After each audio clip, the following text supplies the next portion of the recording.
The classroom fell into deadly silence as the scissors snapped shut, and 23 inches of carefully crafted braids hit the linoleum floor with a soft thud. Kendra Washington stood frozen at the whiteboard, marker still in her hand, feeling the cool air touch the back of her newly shortened neck. Behind her, Trent Bishop held the evidence of his violation, her severed braids like a trophy, his cruel laughter echoing off the walls of Magnolia High School's chemistry lab. "Oops," Trent snared, his voice dripping with mock innocence. "Guess your fancy hair got in the way of real education." The class sat in stunned silence, phones already recording, capturing what would either be the end of another black teacher's career or the beginning of something extraordinary. What none of them knew, least of all Trent and his crew, was that the quiet woman they'd just humiliated held a third-degree black belt in Kyokushin karate, earned through 15 years of discipline in the dojo, where her grandfather had first taught her that strength wasn't just about surviving races, it was about transforming it. The afternoon sun streaming through the windows caught the scattered braids on the floor, each strand representing hours of her grandmother's patient work from the night before, weaving in the hopes and dreams that had carried Kendra through her master's degree and into this hostile southern town. But as Kendra slowly turned around, something in her dark eyes shifted from shock to something far more dangerous, the calm before a storm that would shake Magnolia High's foundation. Sometimes the greatest lessons aren't found in textbooks, and today's class was about to learn that disrespecting a black woman's crown comes with consequences that cut deeper than any blade. Every person in that room has their own story of witnessing injustice or feeling powerless. Maybe you've been there too. Maybe you've seen something that made your blood boil, but didn't know how to respond.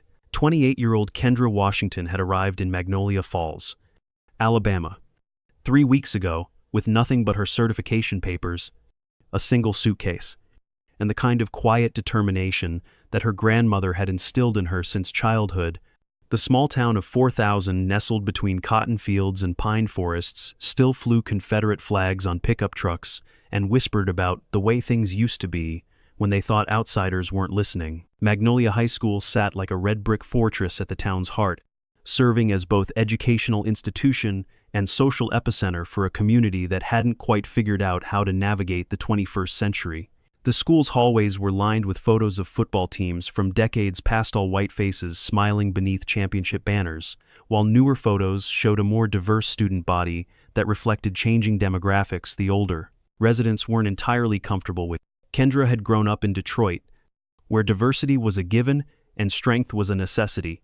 Her grandmother, Essie Washington, had raised her after her parents died in a car accident when she was 8.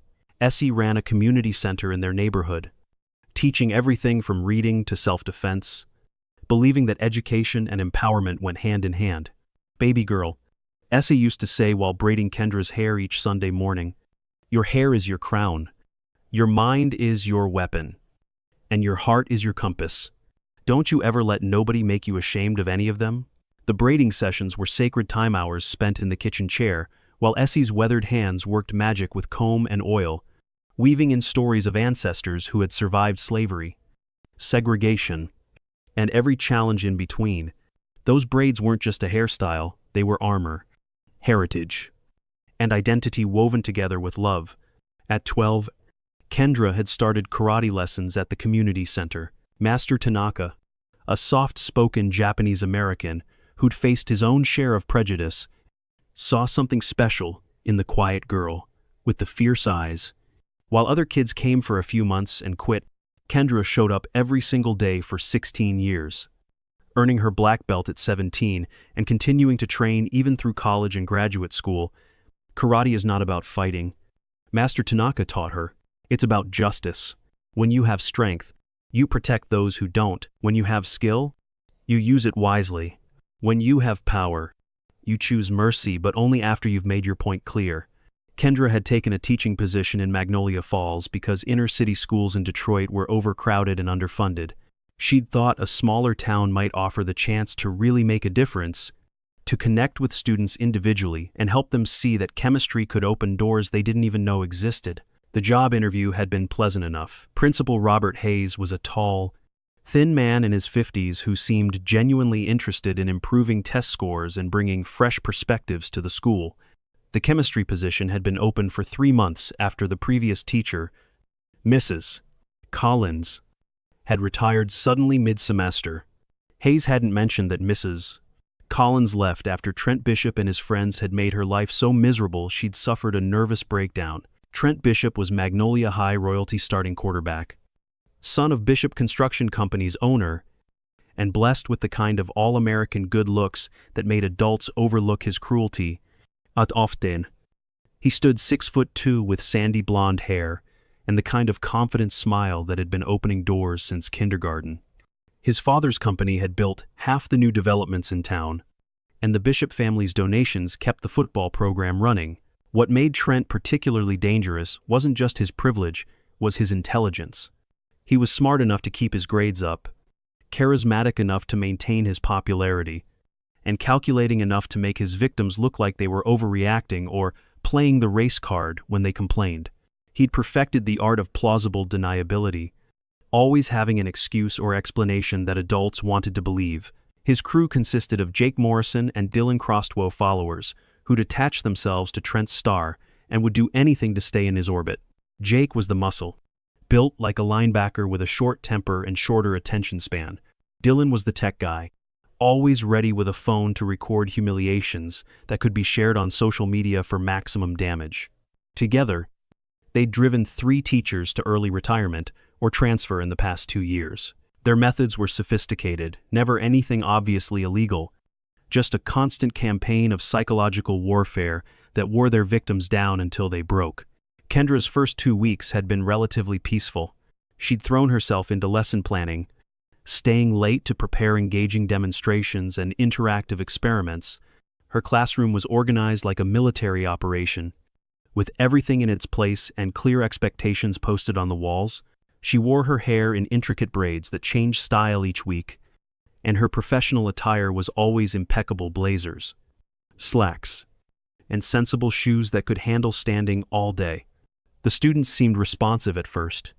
Her chemistry demonstrations were creative and engaging, making slime to teach about polymers, using food coloring and water to show molecular diffusion, building volcanoes to demonstrate chemical reactions. Even the most reluctant learners perked up when she brought science to life with hands-on activities, but Trent had been watching, studying her like a predator circles prey. He noticed how she straightened her spine when students were disrespectful, how her jaw tightened when they tested boundaries, how she seemed to put extra care into her appearance each morning, as if armor could protect her from what was coming. During her 3rd week, the testing began. It started small. As these things always do, Trent would arrive to class just a minute or 2 late, disrupting the lesson opening with elaborate apologies that somehow managed to be more disruptive than if he'd just slipped in quietly. He'd ask questions that sounded legitimate but were designed to derail discussions, or make Kendra explain concepts she'd already covered. "Miss Washington," he'd say with exaggerated politeness, "I'm sorry, but could you go over that again? I'm having trouble understanding your accent." Kendra didn't have an accent. She spoke with the clear, professional diction of someone who'd worked hard to excel in academic environments. But the implication was clear, and other students shifted uncomfortably as they recognized the underlying message. She handled it professionally, re-explaining concepts and staying patient, even when Trent's questions became increasingly absurd.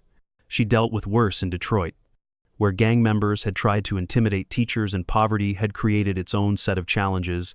Small-town teenage bullies seemed manageable by comparison. The 2nd week of testing escalated to accidental disruptions. Trent would knock over lab equipment while walking by her desk, creating messes that required class time to clean up. He'd drop his textbook at strategic moments during her explanations, the loud thud causing everyone to jump and lose focus. His followers, Jake and Dylan, began joining in with perfectly timed coughing fits or pencil drops. Other students watched nervously, recognizing the pattern from previous years. Some felt sorry for Kendra, but they'd learned that getting involved only made them targets too. The few who might have spoken up were intimidated by Trent's social power and his family's influence in the community. Kendra documented everything in a private journal, noting dates, times, And witnesses. She'd learned from her grandmother's civil rights activism that documentation was crucial when dealing with systemic problems. But she also knew that complaining too early or too loudly could backfire, especially for a black woman in a southern town where she was already viewed with suspicion. Principal Hayes seemed oblivious to the classroom dynamics, focused more on standardized test scores than student behavior. The few times Kendra had mentioned minor disruptions, he'd wave them off with comments about boys being boys and suggestions that she needed to establish better classroom management. The chemistry class met in the newest wing of the school, in a lab equipped with modern equipment and large windows overlooking the football field. During third period, Trent's class, the lab was filled with mostly seniors, including several other football players and cheerleaders who formed the school's social elite. Among the students who weren't part of Trent's inner circle were Maria Santos, a quiet girl whose parents worked in the town's chicken processing plant, Kevin Chen, whose family had moved from California when his father took a job at the new tech company, and Shanice Williams, one of only 12 black students in the senior class. These three had formed an unofficial alliance, sitting together and staying quiet to avoid drawing attention. They were smart kids with real college potential, but they'd learned to keep their heads down in environments where standing out could be dangerous. The third week brought a new level of harassment. Trent began making comments about Kendra's appearance that walked the line between compliments and insults. He'd tell her that her braids were so intricate and ask how long they took to do. But with a tone that made it clear he found them foreign and unprofessional. He'd compliment her outfits but add comments about how colorful or exotic they were. The psychological pressure was constant and subtle. Trent would stare at her during lessons with an intensity that felt threatening, his pale blue eyes following her movements around the classroom. When she'd look directly at him, he'd smile innocently and pretend to be taking notes. Jake and Dylan contributed their own forms of harassment. Jake would make exaggerated motions when she demonstrated experiments, mimicking her gestures in ways that made other students snicker. Dylan would hold up his phone as if texting, but position it to look like he was recording her, then lower it whenever she looked his way. The breaking point came during the fourth week.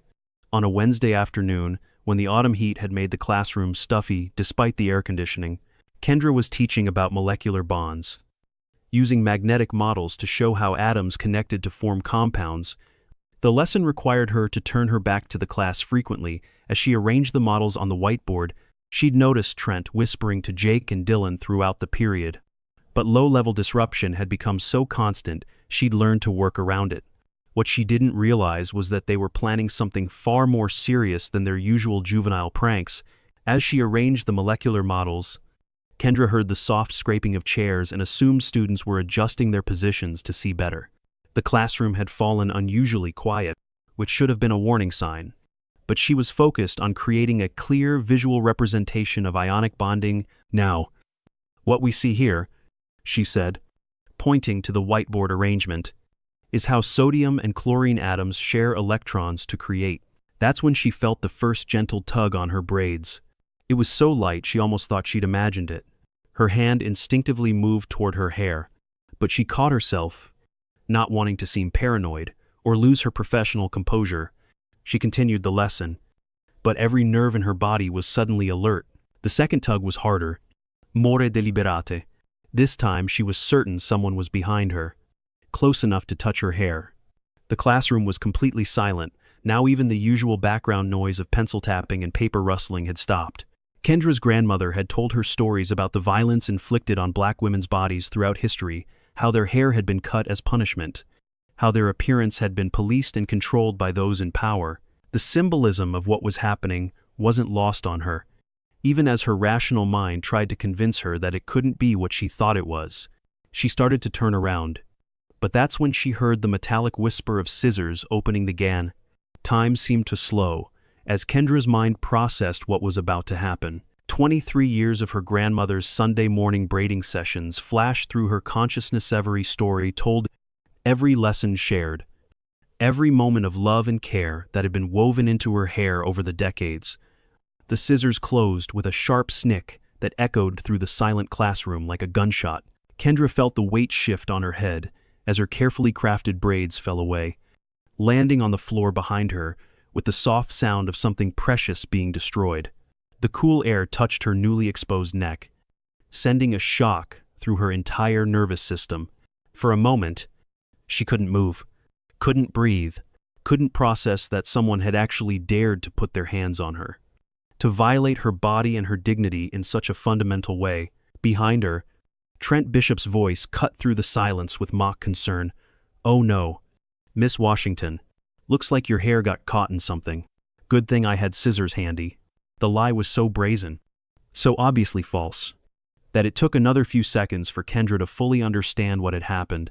He'd planned this, brought scissors to class specifically to cut her hair, positioned himself behind her during the lesson, waited for the perfect moment to strike.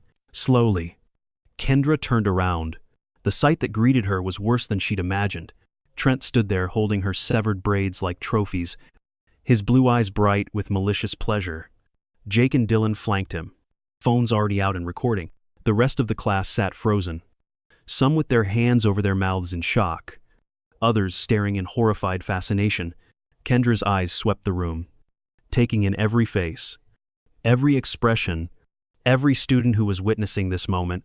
She could see which ones were enjoying the show, which ones were uncomfortable, and which ones were already reaching for their own phones to capture her humiliation. "You know what they say about black girls and their hair obsession?" Trent continued, his voice carrying clearly through the silent room. "Maybe now you can focus on teaching instead of worrying about looking pretty." The racial dimension of the attack was clear to everyone present. This wasn't just bullying, it was a targeted assault on her identity as a black woman, designed to strip away not just her hair but her dignity, her professionalism, and her authority in the classroom. Jake laughed first, a harsh sound that broke the spell of silence. "Damn, Trent, you gave her a whole new look." Dylan kept recording, his phone capturing every angle of Kendra's humiliation. She knew that within minutes, the video would be on every social media platform, shared and reshared, until her violation became entertainment for thousands of strangers. Other students began to react, some nervously giggling, others shifting uncomfortably in their seats. A few looked genuinely distressed, but none of them spoke up. The power dynamics in the room were too clear, the risks of challenging Trent too great.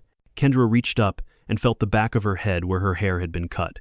The braids had been severed close to her scalp, leaving jagged ends and an uneven, humiliating appearance. Hours of her grandmother's work destroyed in seconds by a boy who saw her as something to be conquered and controlled. She started to speak, but her voice came out as a whisper. "What was that? Miss Washington?" Trent asked with exaggerated politeness. "I couldn't hear you. Maybe speak up?" "Oh wait, I guess you're a little shocked right now." The classroom door was closed. The hallway beyond was empty. Other classes were in session, and no one was coming to help. Kendra realized she was completely alone with 28 students, most of whom either supported Trent or were too afraid to oppose him. Her professional training told her to stay calm, to de-escalate, to call the office and let the administration handle it. But 16 years of karate training told her something different. Master Tanaka's voice echoed in her mind. "When someone shows you they have no respect for your humanity, you must teach them what respect looks like." Kendra bent down and picked up her severed braids from the floor. The sight of them, lifeless strands that had been part of her body minutes before, sent a surge of rage through her chest that threatened to overwhelm her self-control. "Put those scissors down," she said quietly, her voice carrying a new quality that made several students sit up straighter. Trent laughed. "Or what? You'll report me? Go ahead. My dad's on the school board. My uncle's the sheriff. Who do you think they're going to believe, the star quarterback who was just trying to help, or the angry black teacher who can't control her classroom?" The truth of his words hung in the air like poison. This was Alabama in the 21st century. But some things hadn't changed as much as people liked to pretend. A black woman's word against a white boy from a prominent family? The outcome was predictable.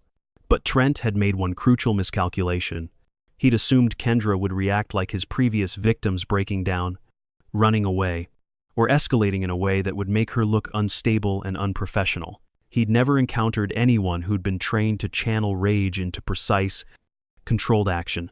Kendra set her severed braids carefully on her desk, her movements deliberate and calm. Every eye in the room followed her motions, sensing that something fundamental had shifted in the classroom's atmosphere. "Class," she said in a steady voice, "I want you all to take out your phones and start recording. What you're about to witness is an important lesson about consequences." The students looked confused, glancing between Kendra and Trent. Some started reaching for their phones, others hesitated, unsure what was happening. Trent's confident smirk faltered slightly.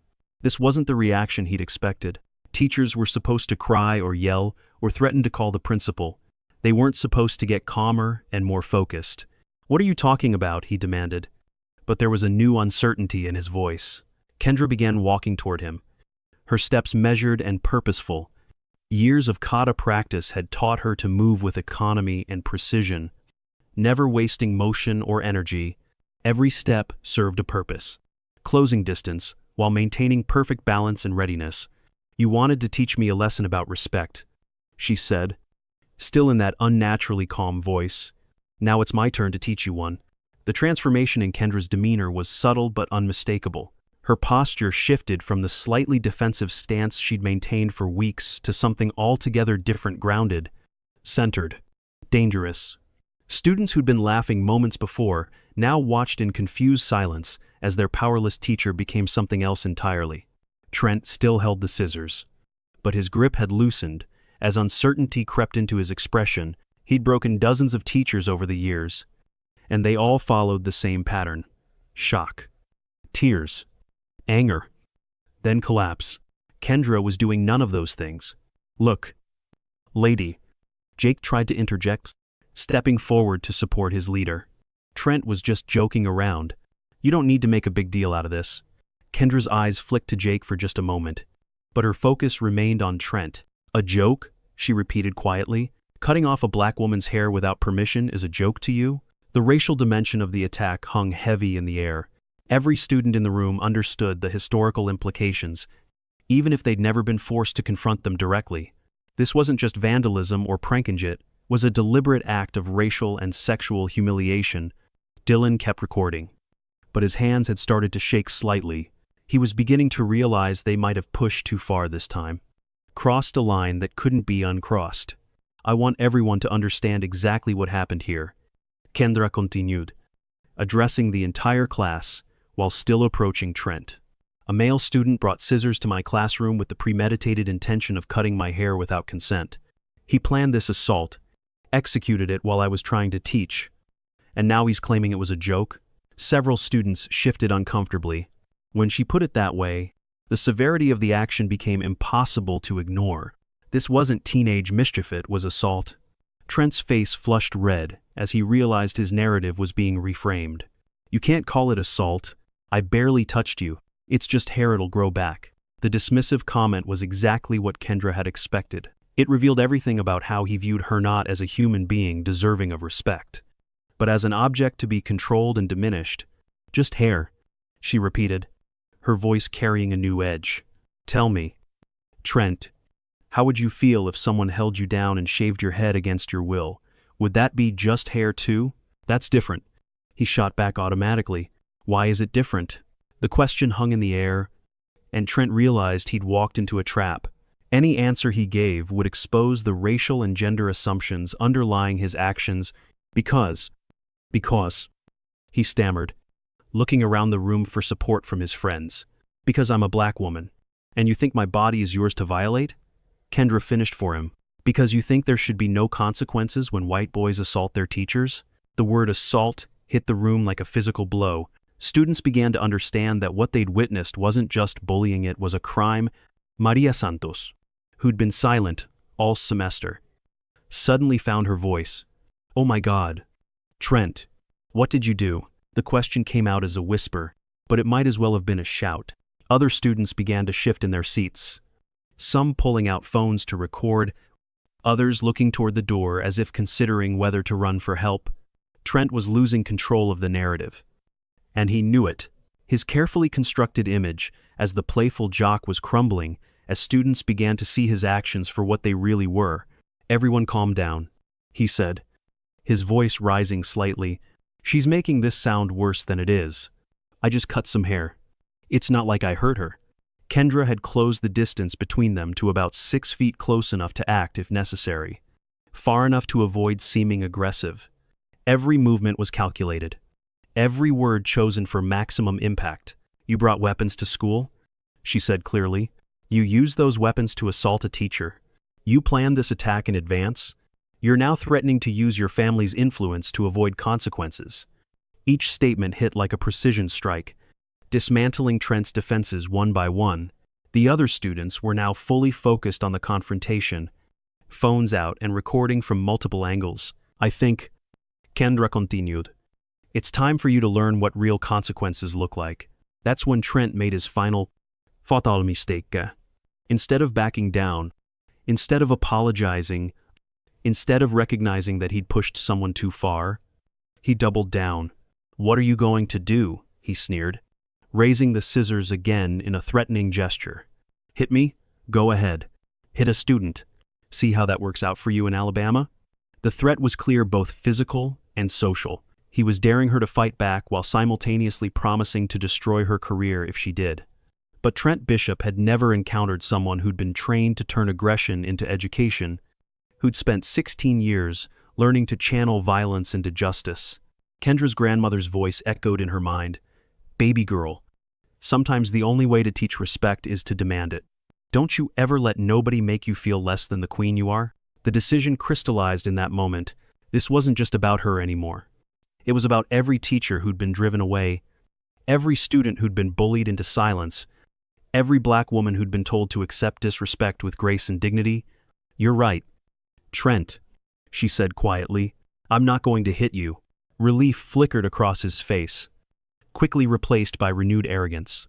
"I'm going to educate you," she finished. And then Kendra Washington, 3rd-degree black belt in Kyokushin karate, granddaughter of civil rights activists, and inheritor of 400 years of black women's strength, began to move.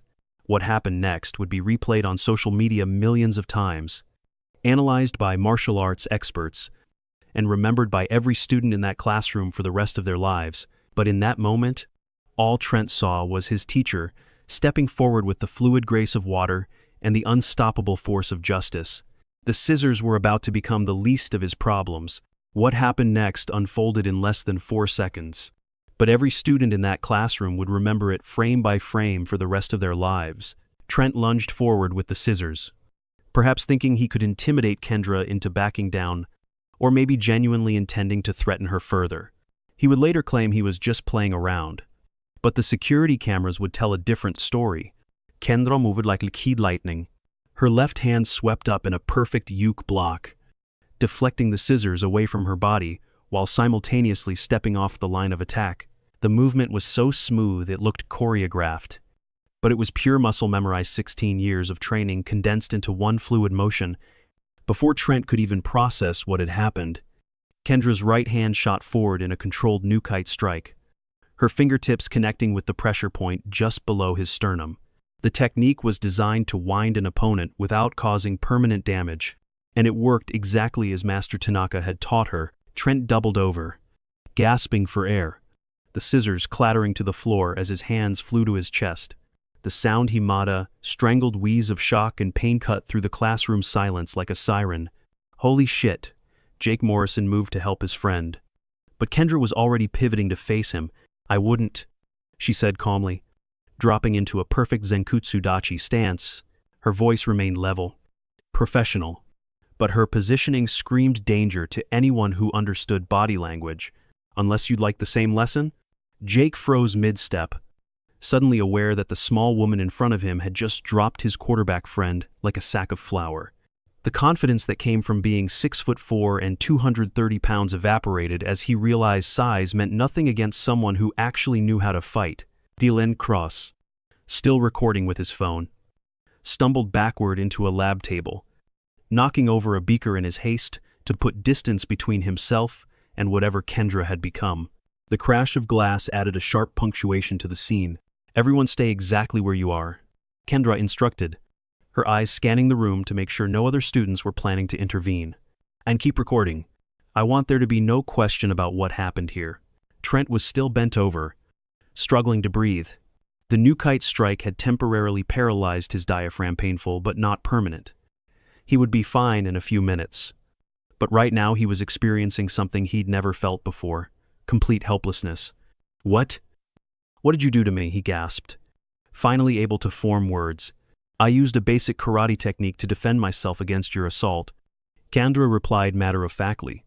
The same way I've been trained to respond to violence for the past 16 years. The revelation hit the room like a bombshell. Their quiet chemistry teacher was a martial artist. 16 years? Maria Santos whispered, her voice filled with awe. 3rd-degree black belt in Kyokushin karate. Kendra confirmed, her stance relaxing slightly but remaining ready. My grandfather started teaching me when I was 12. After the 3rd time I came home from school with a black eye. Kevin Chen's mouth dropped open. You're a sensei? I'm a teacher. Kendra corrected gently. Teaching takes many forms. Trent was slowly straightening up, his face flushed with embarrassment and rage. The humiliation of being taken down so easily by someone half his size and a woman, and a black woman at that, was more than his ego could handle. You can't do this, he sputtered. You attacked a student. You're finished. Kendra picked up the scissors from where they'd fallen, holding them carefully by the handles.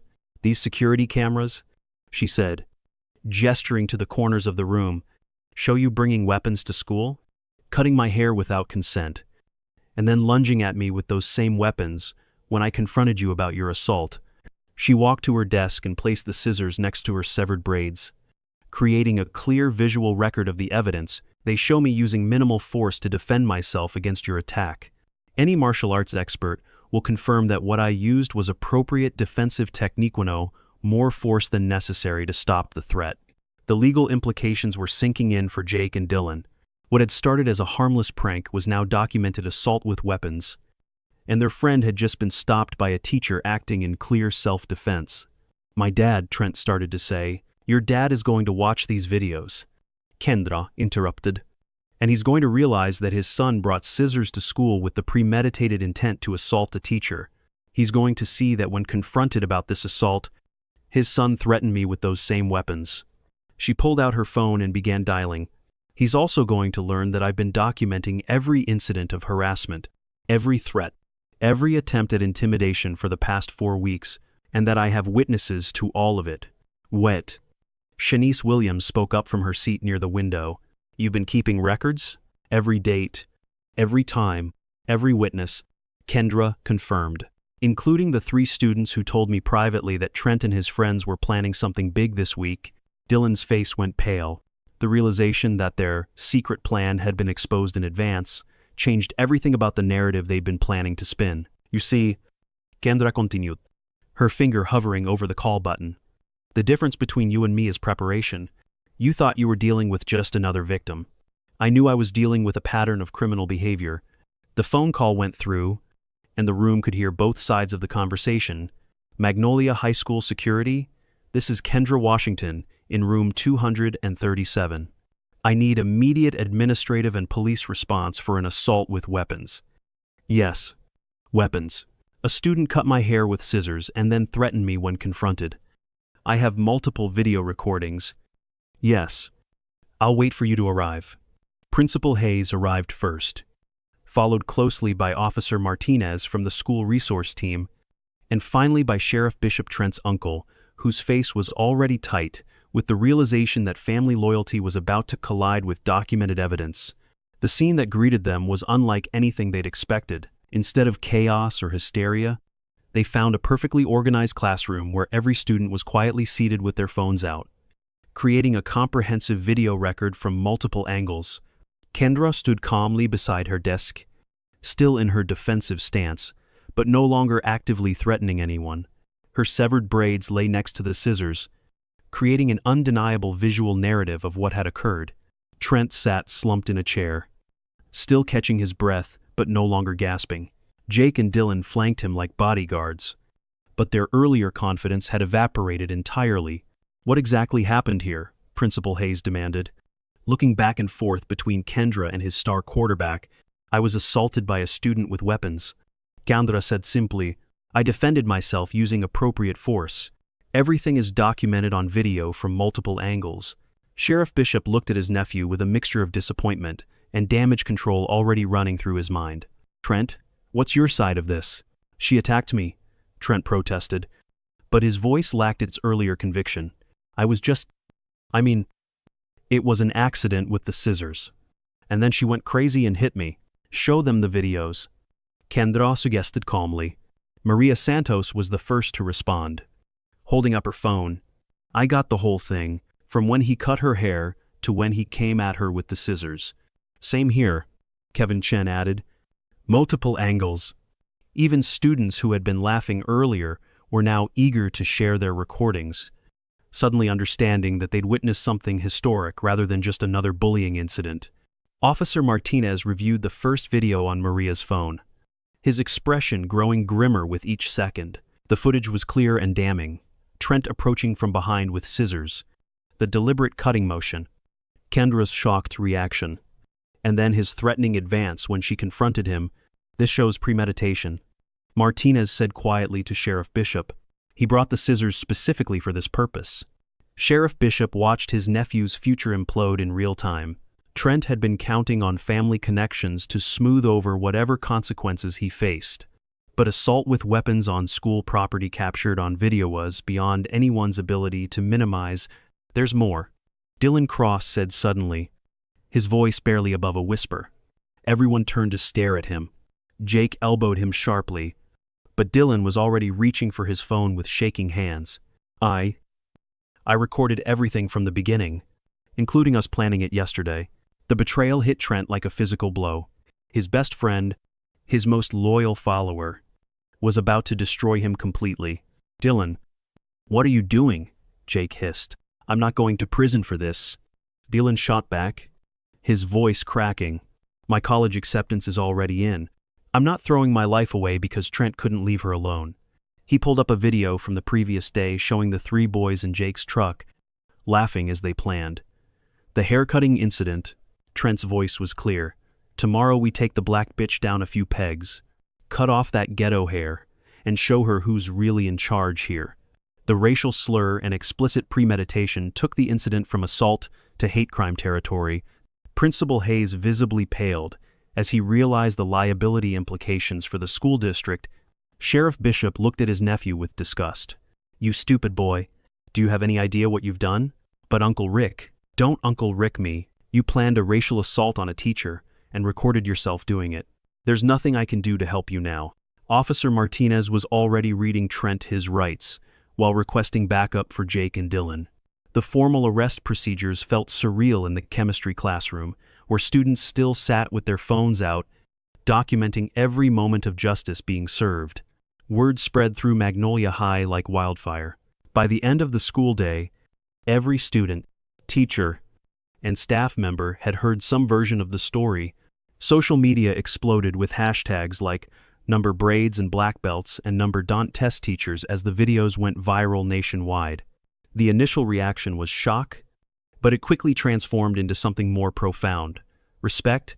Students who had been terrified of Trent for years suddenly felt free to speak up about their experiences. The guidance counselor's office was flooded with reports of previous incidents that had been covered up or ignored. Teachers who had been walking on eggshells around certain families found new backbone, knowing that documentation and preparation could protect them from retaliation. The school board called an emergency meeting that evening, but instead of discussing Kendra's employment status, they found themselves facing a room full of parents, demanding to know why their children had been terrorized for years while administrators looked the other way. "Mrs. Washington showed my daughter that it's okay to fight back," declared Carmen Santos, Maria's mother, her voice carrying the authority of someone who cleaned houses for wealthy families, but refused to let anyone treat her child as less than equal. For the first time in 3 years, Maria came home excited about school. Similar testimonials filled the meeting. Parent after parent stood up to thank Kendra for doing what the administration had failed to do: create actual safety in their children's classrooms. The Bishop family's response was swift and telling. By morning, Trent's father had quietly withdrawn the family's promised donation to the new gymnasium and begun exploring private school options in neighboring counties. The message was clear.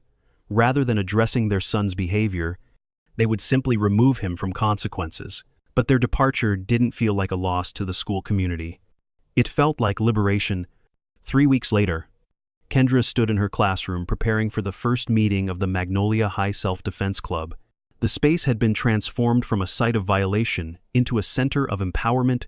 Her hair had been rebraided by Essie, who had driven down from Detroit the day after the incident. "I told you that hair was your crown," her grandmother had said while working magic with comb and oil. "But baby girl, you've got crowns on crowns now." The club had 47 founding members, including Maria Santos as president, Kevin Chen as treasurer, and Shanice Williams as secretary. Even some football players had joined, inspired by their coach's new emphasis on protecting teammates rather than dominating opponents. Self-defense isn't about fighting, Kendra explained to the assembled students, echoing Master Tanaka's words from decades earlier. It's about confidence. It's about knowing your worth and demanding that others recognize it too. She demonstrated basic techniques while emphasizing their legal and ethical implications. Physical skills are tools of last resort. Your first defense is awareness. Your second is de-escalation. Your third is escape. Fighting only happens when those 3 options have been exhausted. The students practiced with intense focus, understanding that they were learning more than just physical techniques. They were learning to see themselves as people worthy of respect and safety.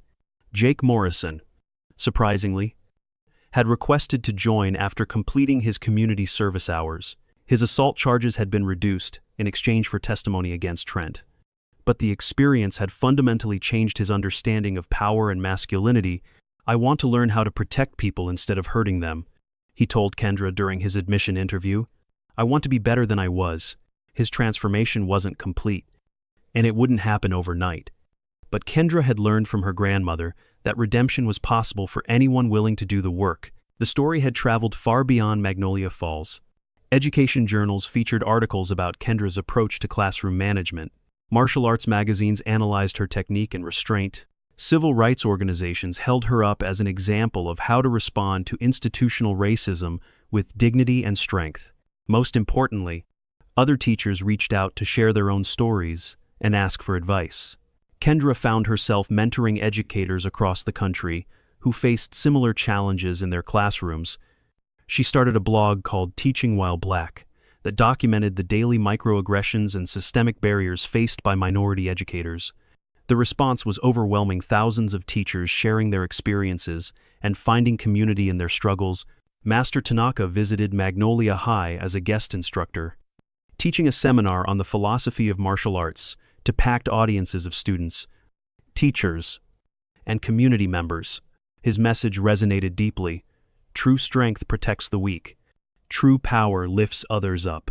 True warriors fight for justice, not ego. The old Confederate flag that had flown from pickup trucks around town began disappearing, replaced by American flags or nothing at all. The change wasn't universal, but it was noticeable enough that visiting reporters commented on the shift in local culture. 2 years later, Kendra Washington was named Alabama Teacher of the Year. The ceremony took place in the same gymnasium where Trent Bishop had once been celebrated as homecoming king. Her acceptance speech was brief but powerful. Education is about more than test scores or college acceptance rates. It's about teaching young people to see themselves and others as fully human, deserving of dignity and respect. When we fail to protect our students from bullying, we teach them that might makes right. When we stand up to injustice, we show them what courage looks like. In the audience, Maria Santos wiped away tears as she prepared for her freshman year at Auburn University on a full academic scholarship. Kevin Chen applauded proudly before heading to Georgia Tech's engineering program. Shanice Williams beamed from her seat, having just been accepted to Howard University's pre-med program. Even Jake Morrison was there, now a sophomore studying social work at the local community college while working with at-risk youth programs.